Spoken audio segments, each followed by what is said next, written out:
Lost Keys of Freemasonry on Thoughtlessness, part of Chapter 1. The noblest tool of the Mason is his mind, but its value is measured by the use made of it. Thoughtful in all things, the aspiring candidate to divine wisdom attains reality in sincere desire, in meditation and in silence. Let the keynote of the craft and of the ritual be written in blazing letters. Think of me. What is the meaning of this mystic maze of symbols, rites, and rituals? Think! What does life mean? With the crisscrossings of human relationship, the endless pageantry of qualities masquerading in a carnival of fools. Think! What is the plan behind it all? And who is the planner? Where dwells the great architect, and what is the tracing board upon which he designs? Think!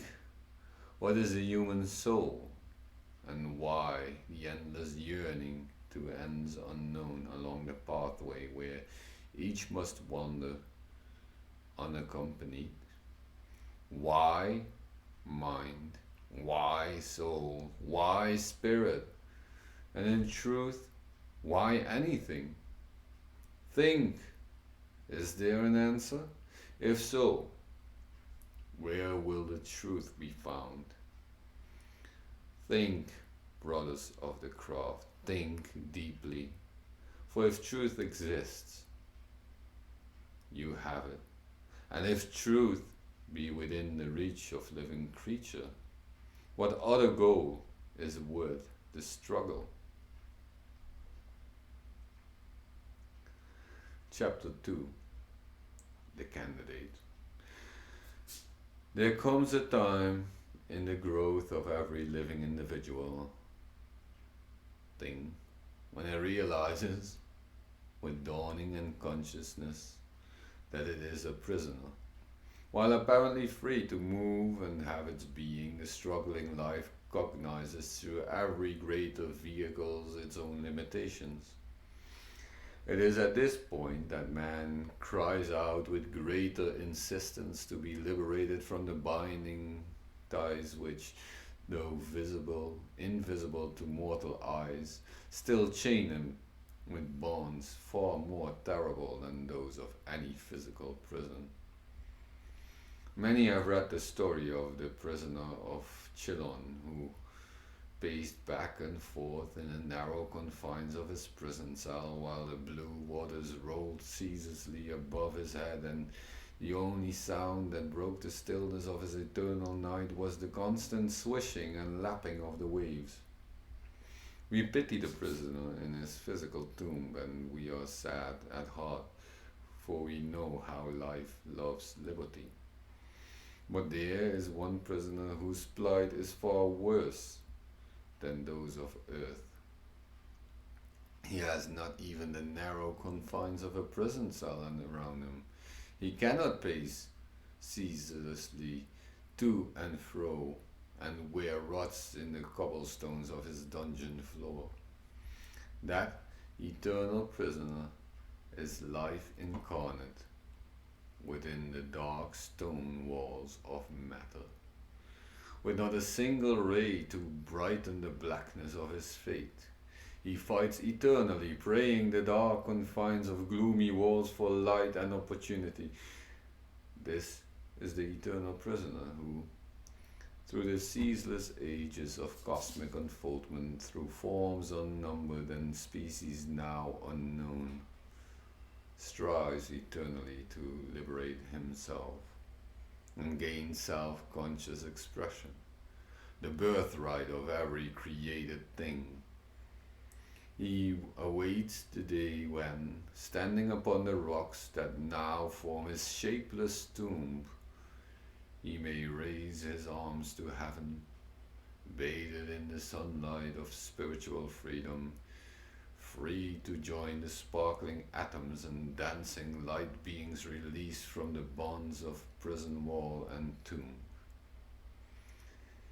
Around life, that wondrous germ in the heart of every living thing, that sacred prisoner in his gloomy cell, that master builder laid away in the grave of matter, has been built the wondrous legend of the Holy Sepulchre. Under allegories unnumbered, the mystic philosophers of the ages have perpetuated this wonderful story, and among the craft masons, it forms the mystic ritual of Hiram, the master builder, murdered in his temple by the very builder who should have served him as he labored to perfect the dwelling place of his God. Matter is the tomb. It is the dead wall of substance, not yet awakened into the pulsating energies of spirit. It exists in many degrees and forms not only in the chemical elements which form the solids of our universe, but in finer and more subtle substances. These, though expressing through emotion and thought, are still beings of the world of form. These substances from the great cross of matter, which opposes the growth of all things, and by opposition makes all growth possible. It is the great cross of hydrogen, nitrogen, oxygen, and carbon upon which even the life germ in protoplasm is crucified and suspended in agony. These substances are incapable of giving it adequate expression. The spirit within cries out for freedom, freedom to be, to express, to manifest its true place in the great plan of cosmic unfoldment. It is this great yearning within the heart of man which sends him slowly onward toward the gate of the temple. It is this inner urge for greater understanding and greater light which brought into being, through the law of necessity, the great cosmic Masonic lodge dedicated to those seeking union with the powers of light, that their prison walls might be removed. This shell cannot be discarded. It must be raised into union with the life. Each dead crystallized atom in the human body must be set vibrating and spinning into a higher rate of consciousness.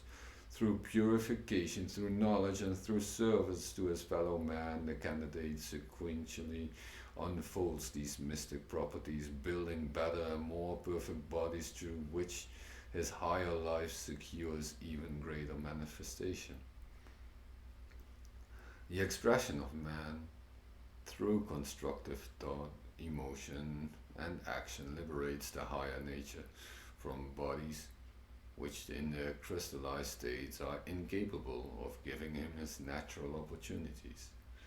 In Freemasonry, this crystallized substance of matter is called the grave and represents the Holy Sepulchre. This is the grave within which the lost builder lies, and with him are the plans of the temple and the master's words, and it is this builder, our grand master, whom we must seek and raise from the dead. This noble son of light cries out to us in every expression of matter.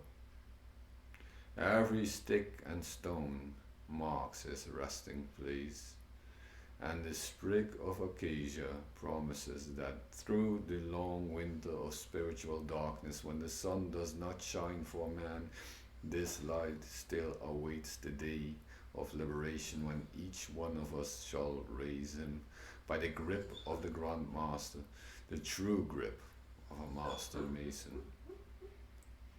We cannot hear this voice that calls eternally, but we feel its inner urge. A great unknown something pulls at our heartstrings.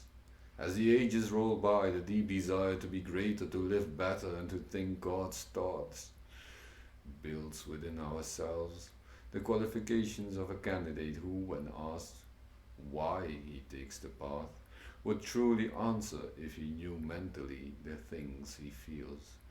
I hear a voice that cries out to me from flora and fauna, from the stones, from the clouds, from the very heaven itself. Each fiery atom spinning and twisting in the cosmos cries out to me with the voice of my master. I can hear Hiram Abif, my grandmaster, crying out in his agony, the agony of life hidden within the darkness of its prison walls, seeking for the expression which I have denied it, laboring to bring closer the day of its liberation. And I have learned to know that I am responsible for those walls. My daily actions are the things which, as ruffians and traitors, are murdering my God. There are many legends of the Holy Sepulchre which for so many centuries has been in the hands of the infidel and which the Christian world sought to retake in the days of the Crusades. Few Masons realize that this Holy Sepulchre or tomb is a reality, negation, and crystallization, matter that has sealed within itself the spirit of life, which must remain in darkness until the growth of each individual being gives it walls of glooming gold and changes its stones into windows. As we develop better and better vehicles of expression, these walls slowly expand until at last spirit rises triumphant from its tomb and blessing the very walls that confined it, raises them to union with itself. We may first consider the murderers of Hiram, these three ruffians who, when the builder seeks to leave his temple, strike him with the tools of his own craft. And then finally they slay him and bring the temple down in destruction upon their own heads. Symbolize the three expressions of our own lower natures, which are in truth the murderers of the good within ourselves. These three may be called thought, desire, and action. When purified and transmuted, they are three glorious avenues through which may manifest the great life power of the three kings, the glowing builders of the cosmic lodge, manifesting in this world as spiritual thought, constructive emotion, and useful daily labor in the various places and positions where we find ourselves while carrying on the Master's work. These three form the flaming triangle which glorifies every living Mason. But when crystallized and perverted, they form a triangular prison through which the light cannot shine. And the life is formed and forced to languish in the dim darkness of despair, until man himself, through his higher understanding, liberates the energies and powers which are indeed the builders and glorifiers of his Father's house. Now let us consider how these three fiery kings of the dawn became, through perversion of their manifestation by man, the ruffians who murdered Hiram, the energizing powers of cosmos which course through the blood of every living being seeking to beautify and perfect the temple they would build according to the plan laid down for the tracing board by the master architect of the universe. First, in the mind is one of the three kings, or rather we shall say a channel through which he manifests. For King Solomon is the power of mind, which, perverted, becomes a destroyer. who tears down with the very powers which nourish and build. The right application of thought when seeking the answer to the cosmic problem of destiny liberates man's spirit, which soars above the concrete through that wonderful power of mind with its dreams and its ideals. When man's thoughts rise upon the wings of aspiration, when he pushes back the darkness with the strength of reason and logic, then indeed the builder is liberated from his dungeon and the light pours in, bathing him with life and power. This light enables us to seek more clearly the mystery of creation and to find with greater certainty our place in the great plan. For as man unfolds his body, he gains talents with which he can explore the mysteries of nature and search for the hidden workings of the divine. Through these powers, the builder is liberated, and his consciousness goes forth conquering and to conquer. These higher levels, these ideals, these spiritual concepts, these altruistic, philanthropic, educative applications of thought power glorify the builder. For they give the power of expression, and those who can express themselves are free. When man can mold his thoughts, his emotions, and his actions into faithful expressions of his highest ideals, then liberty is his. For ignorance is the darkness of chaos, and knowledge is the light of cosmos. In spite of the fact that many of us live apparently to gratify the desires of the body and the servants of the lower nature, still there is within each of us a power which may remain latent for a great length of time. This power lives eternities perhaps, and yet at some time during our growth there comes a great yearning for freedom, when, having discovered that the pleasures of sense gratification are eternally elusive and unsatisfying, we make an examination of ourselves and begin to realize that there are greater reasons for our being.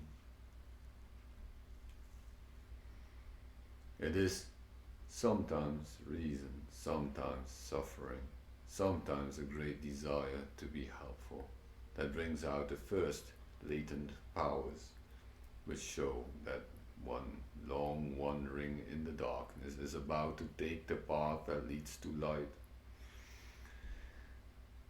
Having lived life in all its experiences, he has learned to realize that all the manifestations of being, all the various experiences through which he passes are steps leading in one direction. That, consciously or unconsciously, all souls are being led to the portico of the temple, where for the first time they see and realize the glory of divinity. It is then that they understand the age-old allegory of the martyred builder and feel his power within themselves, crying out from the prison of materiality. Nothing else seems worthwhile, and regardless of cost, suffering, or the taunts of the world, the candidate slowly ascends the steps that lead to the temple eternal. The reason that governs cosmos, he does not know.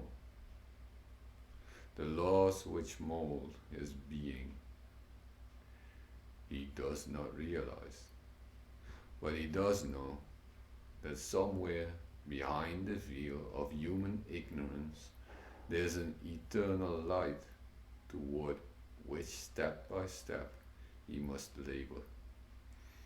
With his eyes fixed on the heavens above and his hands clasped in prayer, he passes slowly as a candidate up the steps, in fear and trembling, yet with a divine realization of good, he raps on the door and waits in silence the answer from within. Next time we will read chapter 3, not today.